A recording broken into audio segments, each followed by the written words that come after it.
10 de la mañana con 30 minutos. También le hemos estado informando oportunamente acerca de este aumento. ¿Se acuerdan ustedes? Lo hablábamos el día de ayer, de hecho, con el presidente del Colegio Médico de Valparaíso. Hacía alusión a el contagio en menores de edad, en niños y niñas, pues la idea que estaba dando vuelta era que justamente había es un grupo etario, digamos, que no estaba expuesto con grave riesgo al virus. El hecho, cierto, es que las hospitalizaciones en UCI en menores de 5 años han ocurrido este verano y efectivamente está aumentando también las hospitalizaciones de niños por precisamente COVID. Queremos hablar acerca de este tema en particular con la infectóloga pediátrica y jefa del vacunatorio de la Clínica de la Universidad de los Andes, María Luz Endeiza. Doctora, muy buenos días. Doctora, buenos días. ¿Qué tal? ¿Cómo están? Muy bien, ¿y usted? Muy bien, muchas gracias. Preocupada, sí. Claro. Sí. Como ustedes dicen. ¿Cuál es la foto? La fotografía de contagio para niños y niñas, considerando además que muchos ya están volviendo a clases y son presenciales. Bueno, lo que estamos viendo es un aumento de casos en niños, sobre todo más chiquititos, menores de 5 años y menores de 3 años. O sea, muchos de ellos son de los que no tienen acceso todavía a vacuna, o los que tienen acceso pero todavía no están con su segunda dosis completa.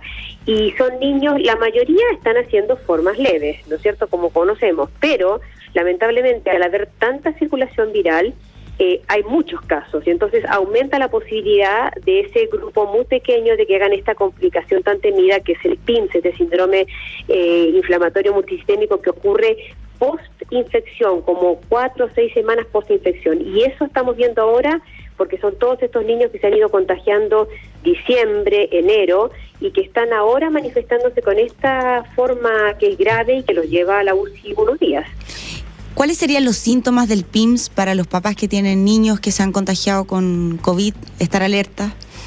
Bueno, primero, ¿no es cierto?, generalmente existe, ya es conocida que han tenido COVID hace, como les decía, 4 o 6 semanas, y son niños que comienzan con fiebre alta, 39 o 39 y medio, que no se relaciona ahora con una nueva infección, ¿no es cierto? Pueden tener síntomas gastrointestinales como diarrea, pero la gran mayoría es esta fiebre alta, pintitas rojas en la piel, lo que nosotros llamamos exantema, inyección conjuntival, o sea que los ojos se pongan rojos así como conejos, como cuando uno durmió muy mal, más que conjuntivitis, ¿no es cierto? Es distinto, es esa parte de ojo rojo, y bueno, pueden tener otros síntomas más como en el fondo decaimiento, rechazo alimentario, la garganta roja, los labios rotos, cosas que nos hacían pensar antiguamente en Kawasaki. No son todos los mismos síntomas, pero esos son algunos de los que deberían llamar la atención. Que doctora, uno con esos síntomas podría pensar como papá que es una gripe y no llevarlo... En el fondo podría ser o cuando tiene las pintitas rojas podría ser piensan como una peste, ¿no es cierto? O sea, comúnmente dicen una peste, claro. Que por supuesto que también hay, porque hay enterovirus en esta época del año, hay adenovirus, o sea, no siempre va a ser PIMS. Ahí nos queda a nosotros los médicos determinar si esto es sospecha de PIMS o no, pero es bueno que los papás consulten. Claro, estar atentos que si tuvieron COVID, al mes o mes y medio, si empiezan a aparecer estos síntomas, acercar a su centro de salud. Sí, tal cual. Doctora, y a propósito de lo mismo, entonces, ¿cómo se manifiestan los síntomas de COVID en niños menores de 5 años o niños incluso menores de edad, digamos, que no se han vacunado? Claro. En general, bueno, los síntomas de COVID inicial no difieren de lo que estamos viendo en niños más grandes y en adultos, que son casos, ¿no es cierto?, congestión, dolor de garganta, fiebre, decaimiento. En las guaguitas chicas también se asocia rechazo alimentario porque están tan congestionadas que no pueden tomar pecho o mamadera, ¿no? Uh-huh. Eso les pasa mucho. Pero generalmente resuelve en una semana.